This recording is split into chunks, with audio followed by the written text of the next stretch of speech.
Is there something wrong on this side? It's the boy side. Oh.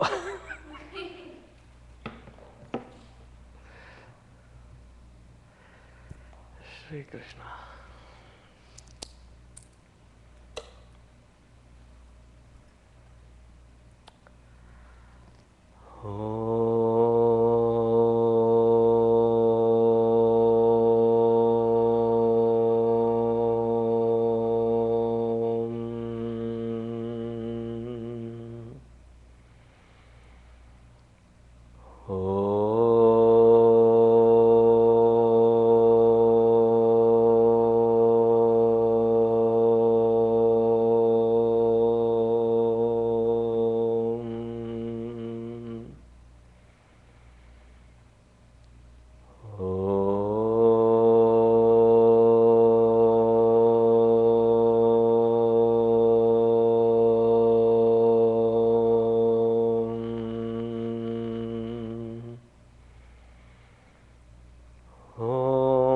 सहनाववतु सहनौ भुनक्तु सह वीर्यङ्करवावहै तेजस्विनावधीतमस्तु मा विद्विषावहै ॐ शान्ति शान्ति शान्तिः।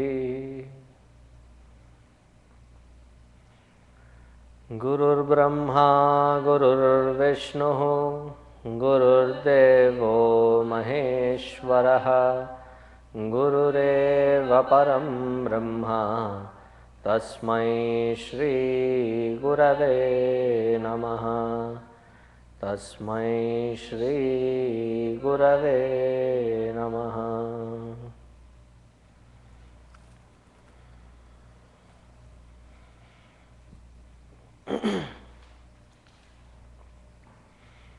Let's chant from the first shloka to the 22nd shloka, I believe.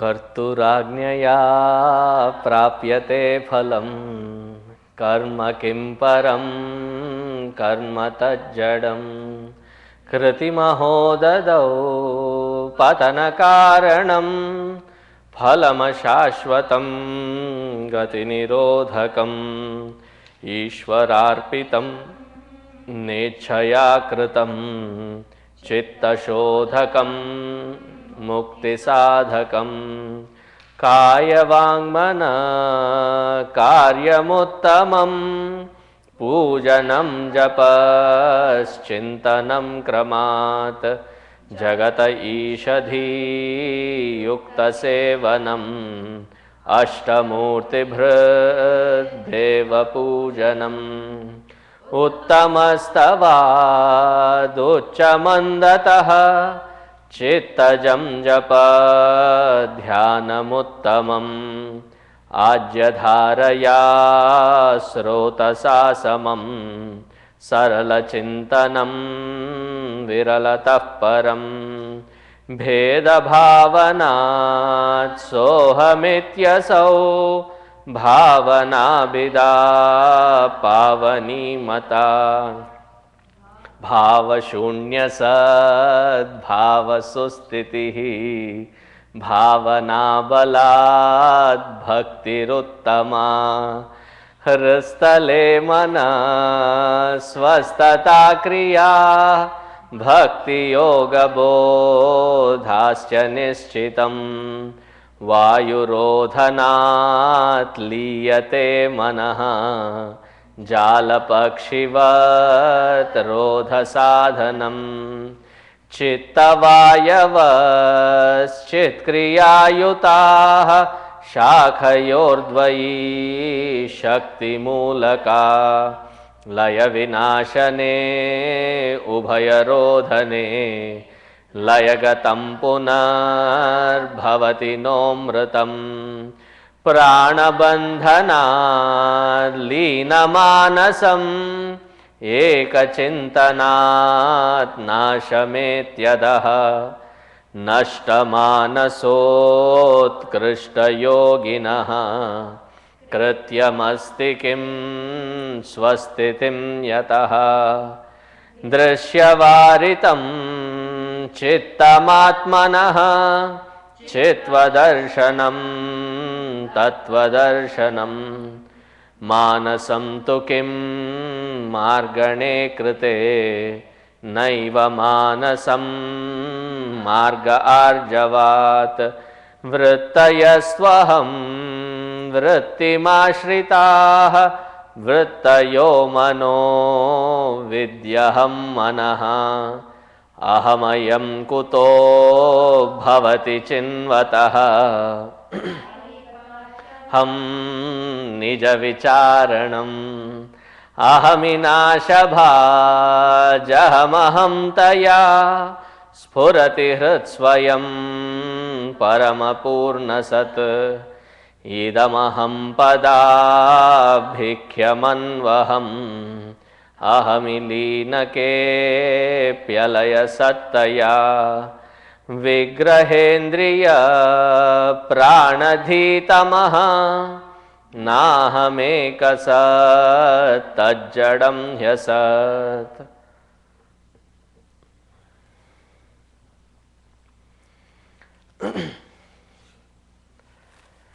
Because it is difficult to keep turning the pages, I have put a soft copy on my thing and I read from there all the 30 verses. And if I am not wrong, I have posted the soft copy on the Facebook page for you to copy it and paste it in your. The gadgets are really smart.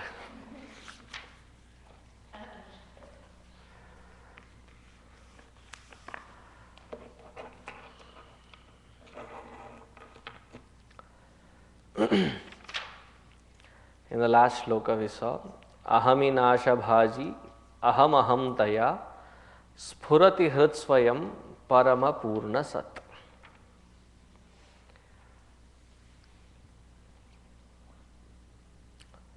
When does a referee come into picture?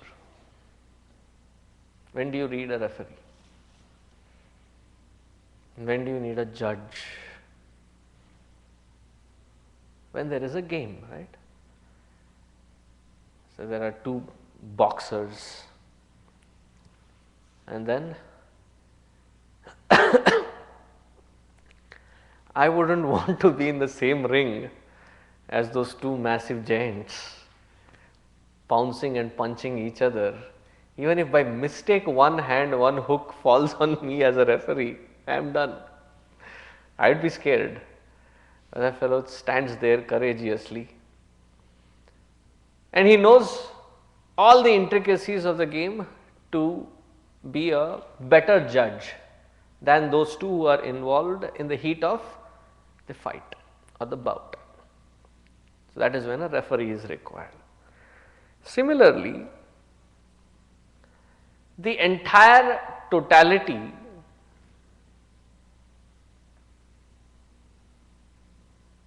have I explained the concept of totality and individuality? I know I have done it in Yap. Don't look at me surprised.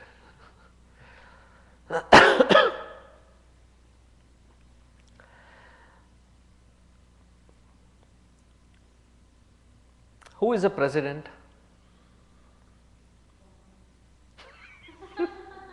Yes, that's a good answer. Obama is the president. When did he become the president? This was his second term, right? Okay. So he became a president about 6 years ago, 2008. The first African American to become the president of the United States. Before 2008, he was like one of us. He was a citizen of this country. but he was an individual. But when that individual becomes the representative of the totality called US of A, of the entire American states, 50 of them, right? So, the entire 50 states put together, he becomes a representative, collective representative of these 50 states. 50 states meaning the entire population, the majority. Up until then, he was just a citizen, as good as you or as bad as you, as powerful as you, as weak as you. But then the moment he becomes the collective representative, he becomes or he garners the strength to be called as the most powerful man on earth. So there are so many decisions that he makes that impact both here as well as globally. One call from him can change the fortune of millions. One signature can make millions of impacts. I am not talking of one decision, one impact. One signature, millions of impacts. That kind of power comes into that one individual the moment he becomes the collective representative. That is the power of collective representation. So, in our terms we will call that as the representative of the totality, what we call majority. I am calling it here as the totality representative. So, the totality is required to judge, required to walk, required to take care of the minute details impartially as long as there is an individual. Would the referee be still a referee if there are nobody in the ring?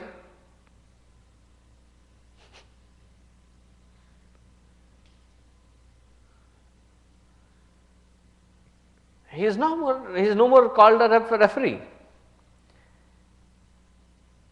His title as a referee comes into picture when there are those individuals in there. Without that individuality, there is no need of referee. The difference between totality, the representative of totality, and the individual is that the representative of the totality has amazing strength. We have limited strength. He has all knowledge. We have limited knowledge. All pervading. We are as pervasive as much as our body can expand.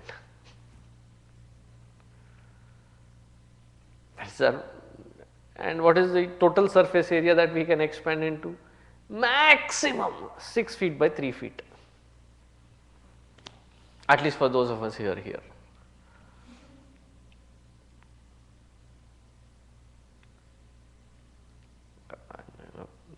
I was with a car dealer and he said that they had to build a separate top when they were selling a car to Shaquille O'Neal. Because in that bucket seat, when he would sit, his shoulders are so wide that the side door was like crushing him in, and he was like this driving. It would not be. So he needs that kind of. So they opened up the body and then expanded it, gave him a height so that he could sit and drive. That is the maximum amount of pervasiveness, as much as your body can expand. This is all pervasive.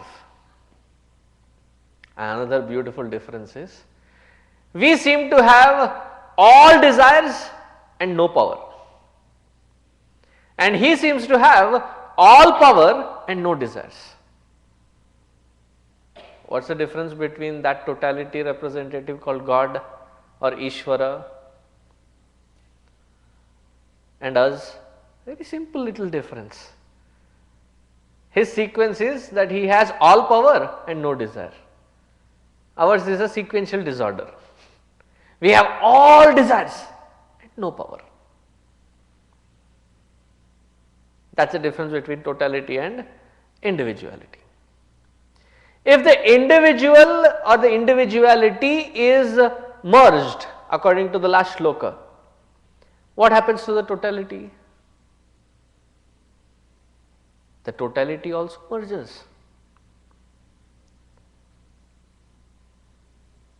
So, the principle of or the idea of or concept of Godhood or God, the principle of God, ceases to exist.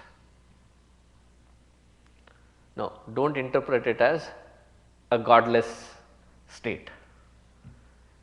It just means that that individual who has merged the individuality has become the very expression of that God. Does it make sense? In fact, when we do even namaskar to whoever, need not be just elderly, need not be just respect for thee, anybody that we do namaskar to, why do we say namaste? Te meaning unto you, that divine in you. What is that divinity? Yet to be realized, but it is that Godhood, it is that God state. Once the individuality is merged, the totality is also merged with respect to that individual. There is no more totality.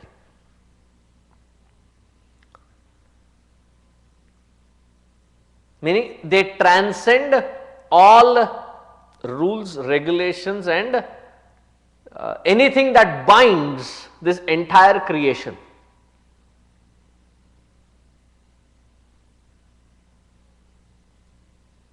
So that is where many people, many masters we have seen do things which are briefly mentioned last time, do things which seems like miraculous. Why?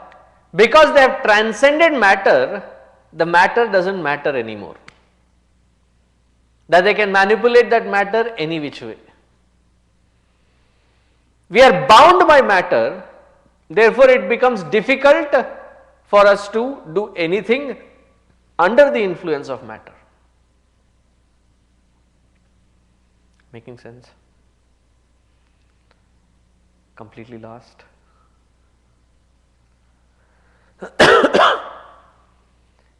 So, at that seat of meditation, let me put it in a very tangible format instead of the high sophisticated Vedantic language. So, when you start with God and you start your upasana or puja, so there is God and there is this individual. Sorry. And unto that God, I am offering all my various prayers. There is that surrender and dedication. Even if you have darshan of God, it is perceived by this individual, though very subtle, though very sattvic in nature, still perceived God, but that perception of God or the experience of God as separateness, that the God is separate from me. Now here in the 21st shloka, ahami leenake api alaya sattaya. The moment this individuality merges, there is no more separation from that God. You become one with that God and you start, that God starts expressing through this system. Therefore, for the realized masters, we do the Pada Puja.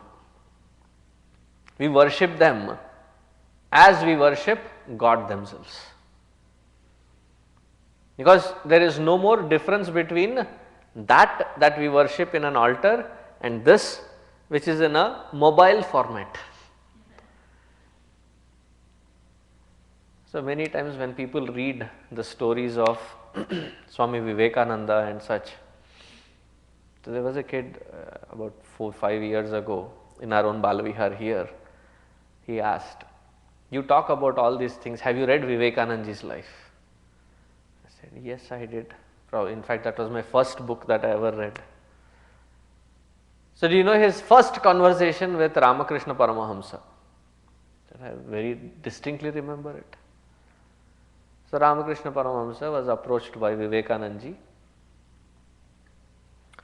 and at that time he was still Narendra. Bengali is na is no, Narendra.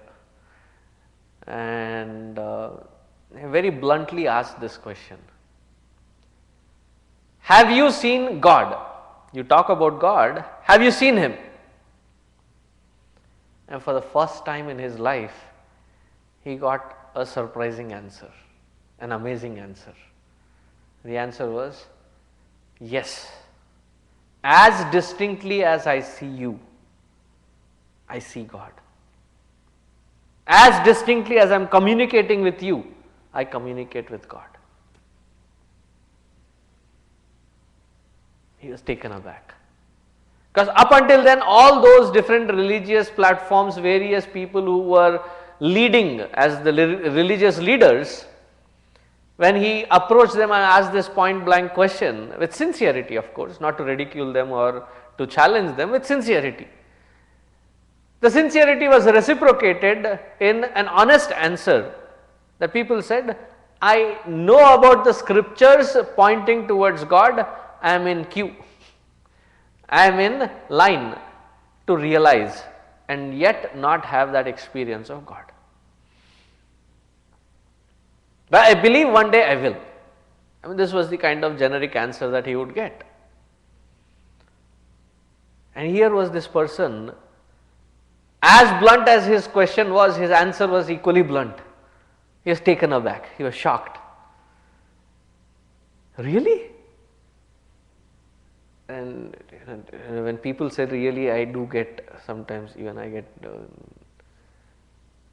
unreally, jao. But Ramakrishna Paramahamsa stared at him with such innocence that even before he could put that question out, really, it just melted away, because it was too sincere, penetrating sincere. Immediately his question changed and he asked, can you show? He said, I can, but I don't know if you are ready for it.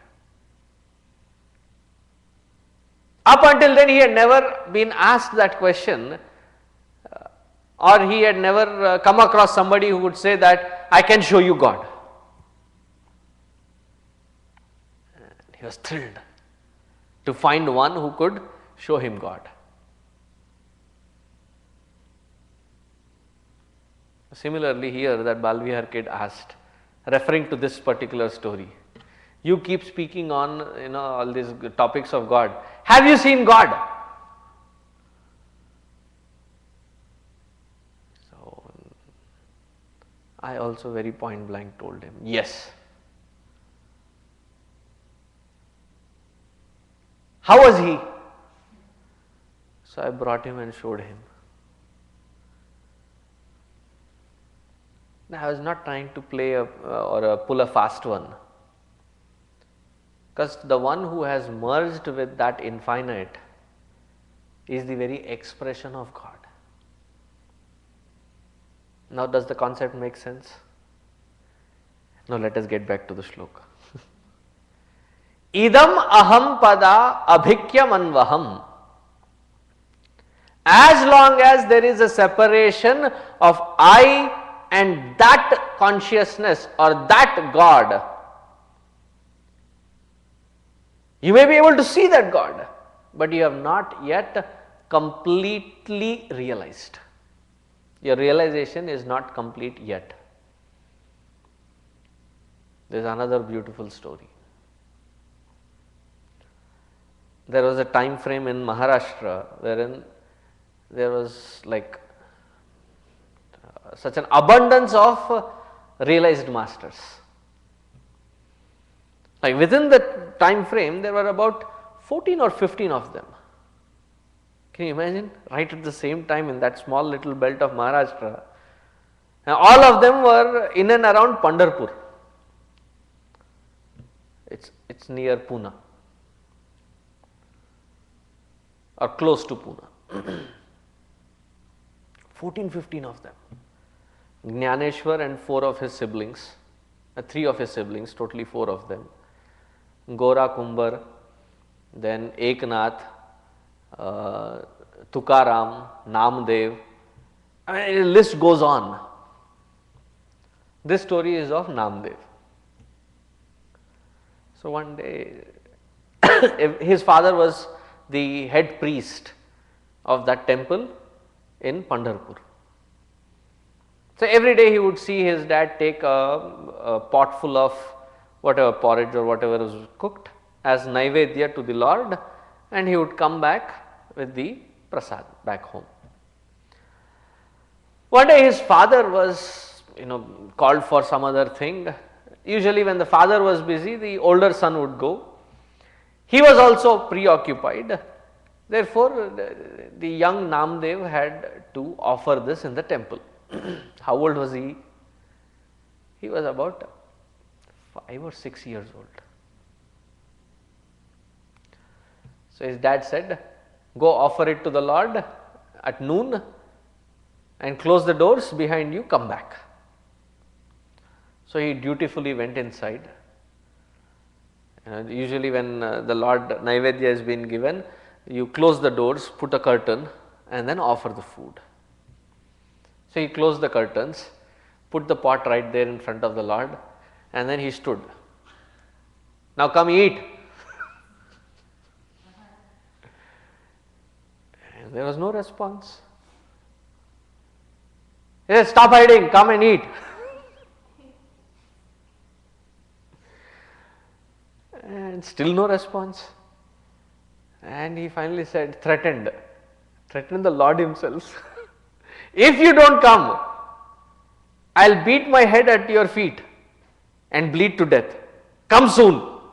I have to go and play.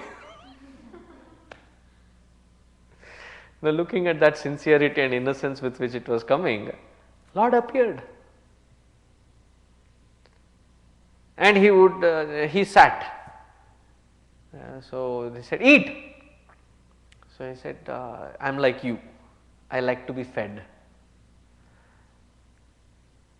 He looks at Bhagavan and he says, you look like grown up. Okay, I'll feed you. So he took that pot of porridge and fed everything. And Bhagavan also loved it. True devotee very rarely comes across. So after Naivedya is done, there is Tambula, the betel nut, betel leaf, that is offered. So that also was offered. Lord ate that also. And he came back home empty pot. So his mom asked, what exactly did you do with it? You should come back with it. They said, what do you mean? The Lord ate it all. Stop bluffing. So the next day also they took him and said, now go offer. By the time he came back, the pot was empty. They then started believing that yes, when he feeds, Lord really comes to eat. And he was with such proximity with the Lord that he would play with the Lord. In his own abhanga, in his own lyrics, he has composed, he has mentioned that how foolish was I that once I offered the pan, the betel leaf, and I offered the pan, and he had almost half bitten into it, and then I pulled it away from him and I ate it, not giving him the complete offering. Can you imagine him playing with the Lord like that? They would sit there hours together, play with the Lord. some game with the dice and like what do you call it? Tic tac? Tic tac toe and things like something like that with the checks and squares and the dice. He would play with Lord there. So God was like his confidant. He would speak to Lord and Lord would come and speak with him. Once all these 14 Mahatmas were, they had assembled in one place. What beautiful it must have been. All 14 of them. It was like a festivity that time. All devotees were so enthralled to see all 14 of them together at one place. So Muktabai, who was one of the youngest one, she takes a stick, okay, and taps on everybody's head, all these 14 people, 13 now, she taps twice on their head and says, this pot is fully baked, meaning realized. And again she goes to the next one, and being a kid they allowed that she taps and she says, okay, this pot. When she tapped on Namdev, she said, this is only half baked. Now here is Namdev who is constantly in company of the Lord, and she says he is not realized. Namdev is shaken up. So he goes back to Bhagavan. He says, Vithoba, this girl, she says, I am half baked. Then Bhagavan says, yes, you are not completely realized, because the Guru has to show you the final culmination. Ask her if she can guide you to that final culmination. And thus she becomes his Guru. And then he in his meditation merges one with that Bhagavan to finally become a realized master.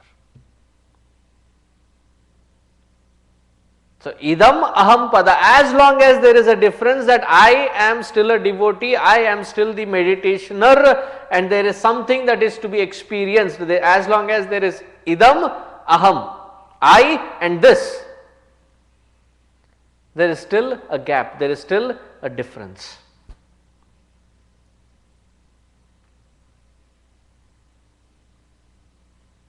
There are many Sufi saints, they have also said the same thing, especially Kabir Das. He says, प्रेम की गली अति सांकरी जिसमें दो न समाए. The path for love is narrow. We have always heard the other way around, right? That love is all inclusive, it is the broadest and the widest and the deepest and now here is Kabir Das, it is the narrowest. From what standpoint are you making this statement? He says, because more than one it cannot accommodate. जब मैं था तब हरि नहीं, अब हरि है तो मैं नहीं. Now that when I was there trying to meditate, trying to pursue, there was no God. Now that it is only him, there is no more me. Therefore, it is always either you or him. It is not like I and you also. It cannot happen. That final merger is called the completeness of realization. Now, such individual who has found that complete merger alone can give to the world absolute happiness. Otherwise, one way or the other, we have some hidden agenda, conscious, some, many unconscious. Why do we do what we do for different people? There is some reason behind, right? Something that I get back from them. whether I am conscious of it or unconscious of it. But here is the master who constantly gives, neither expects nor wants anything from the world. Nothing whatsoever. That state is being explained. Ahamilinake pyalaya sattaya. And this true nature, when it shines, is the indestructible shine. And once you reach this state, there is nothing to shatter this state. It constantly, permanently exists. Now tell me, is the concept clear? Okay, or clear really? Okay.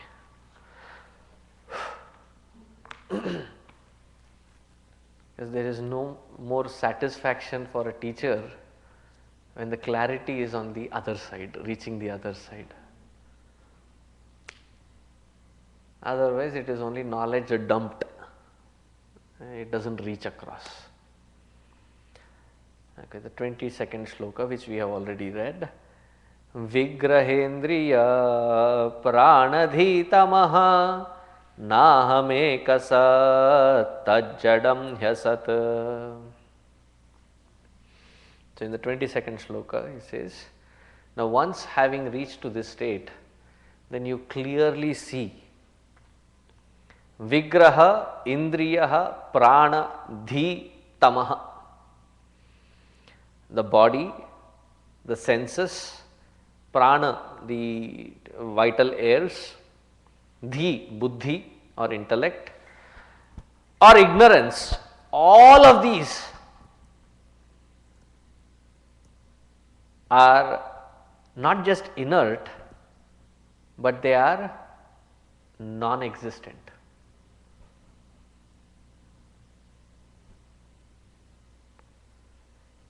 This pulls me back to one particular scene from, of course, Matrix, my favorite all time. Both Neo and Morpheus get into the first time into a training console, wherein he says, this is just like any other program. It looks like the real world, but in here there are some rules that you follow, many that you mend and often break.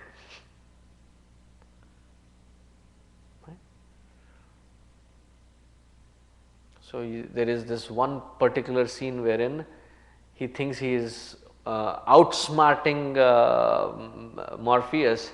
He runs across to the other side onto that pillar, almost like runs on the pillar up. He is breaking all the pattern, he is adapting too fast. So he runs up and then flips to come back to kick Morpheus, who is very coolly waiting for him to do all that, turns around and slams him down.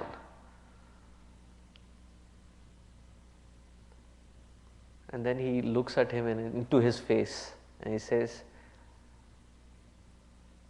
do you think that it was because I was faster than you that I could beat you?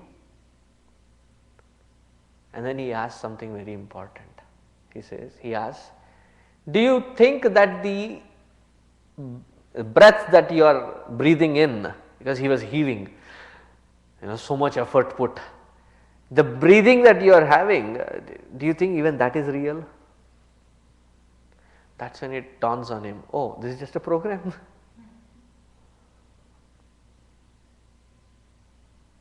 And then in the next construct wherein that particular construct is called Lady in the Red or Lady in Red. They walk across and he is not listening to Morpheus but distracted by that lady who passes by. He says, any one of them can be agents, and when you are cornered, do as what we do, run. So he asks, do they shoot bullets and things like that, right? So he asks, can I dodge those bullets? So Morpheus says, when you are ready, you don't even need to dodge if I am right about you. So there is that one particular scene wherein they are on the helicopter, right, chopper. Just before getting into the chopper, they get attacked by the agents, and he does this flip thing like the agents do.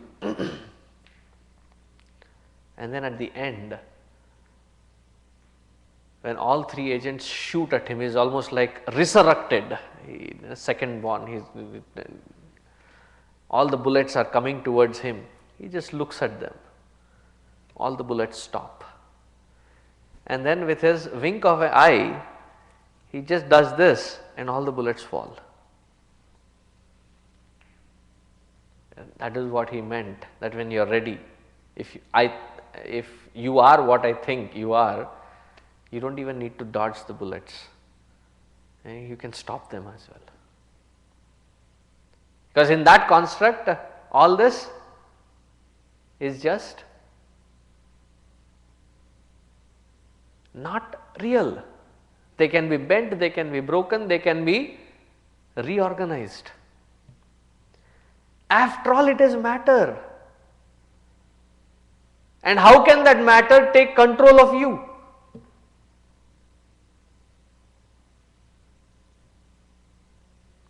Even if it is in the subtlest form of a thought, how can it take control over you? You are the consciousness which should order that thought or the matter to function for your cause and benefit, rather than you dancing according to its tunes. Vigrahendriyaha pranadhitamaha nahamekasat tat jadam hi asat. They are all inert. They are not just inert, they are non-existent.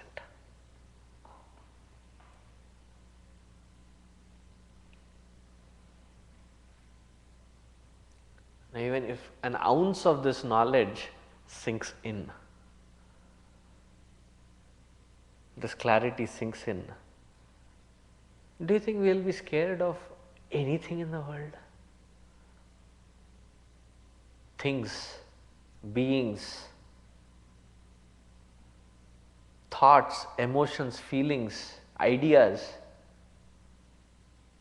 Okay, one thought failed, I will create one more.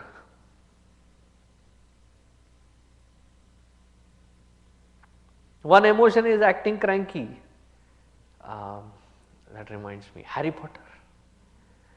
I don't know which particular version of Harry Potter it was, but there is one particular area wherein, I really wish we had that kind of a system.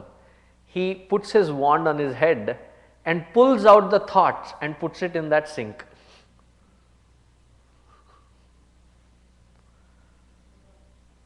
Yeah, Dumbledore pulls the thought and puts it in the sink. And that kind of feasibility wherein you can manage, control and master your own thoughts, emotions, feelings and ideas. Something very distracting.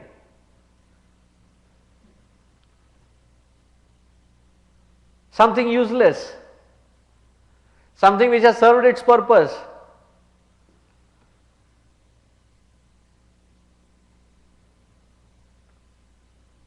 With that kind of dispassion which we have for a banana peel. You eat bananas? Tell me the process of eating bananas.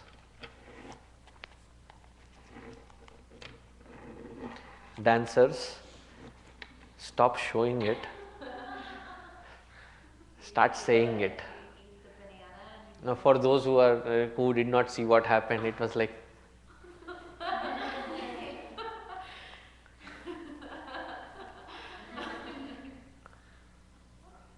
and then what do you do with the peel? Throw it on the ground so it could fall. Throw it away. Put it in the trash can. So, when you throw that peel away, do you stand there in mourning? Or, if not for this peel, would I have had this banana?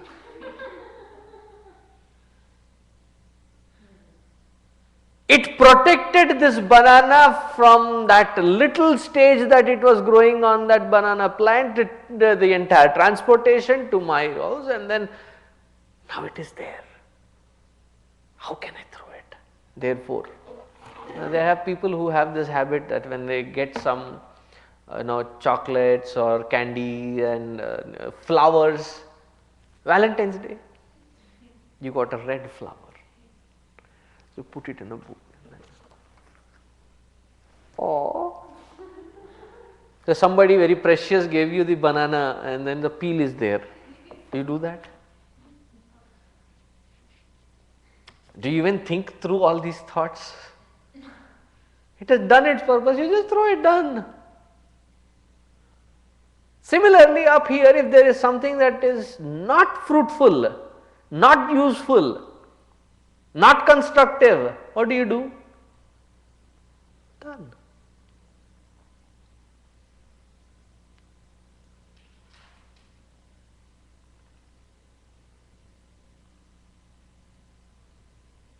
That is the state of realization. Now, if that is the state of realization, that is what we are aiming for. While walking the path, even if we have the clarity that it is just matter and I should not succumb to this, can you think about how much self-confidence it improves?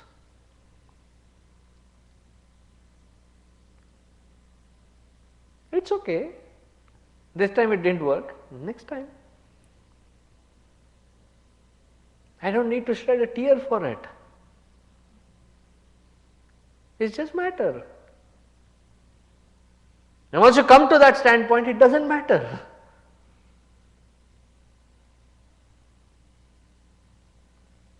That sense of freedom is what is to be ascertained.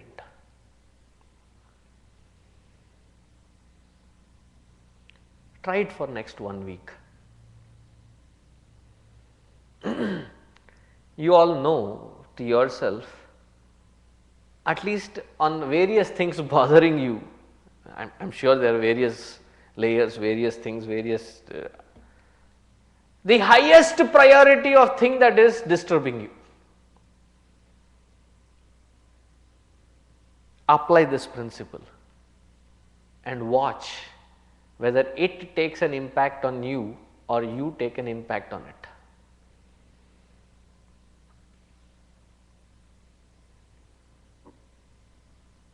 Am I reaching across? Would you be able to do it? Try it. What's the process? I'm sorry.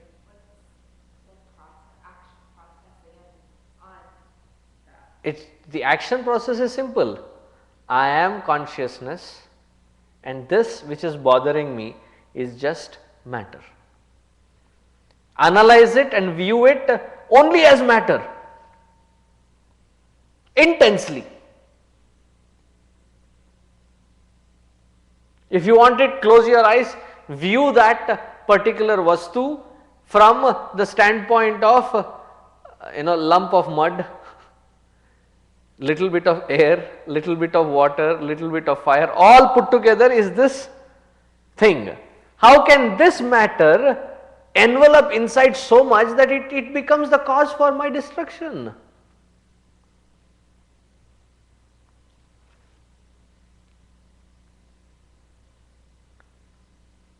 Any uncontrolled thought, emotion, feeling or idea is a definite recipe for destruction, self-destruction.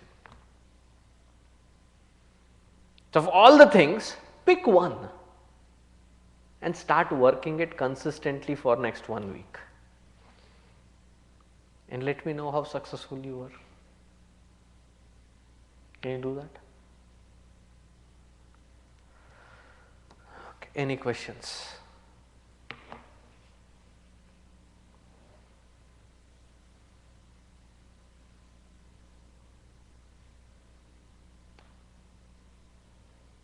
No questions? I just asked. If they are watching, they should know it.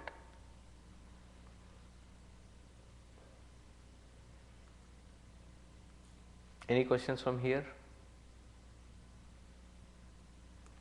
Awesome. Okay, ask. How you, I think it's in red, you do the, like your bad things, bad habits. Okay. If it is about journaling, then we can wind up and then talk about it. So there are others who will be waiting. No questions? Going once? I'm asking you to check your. There's nobody online?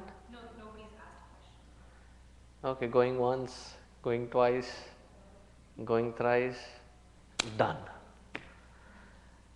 Om Purnamadaha Purnamidam Purnat Purnamudachyate Purnasya Purnamadaya Purnameva Vasishyate.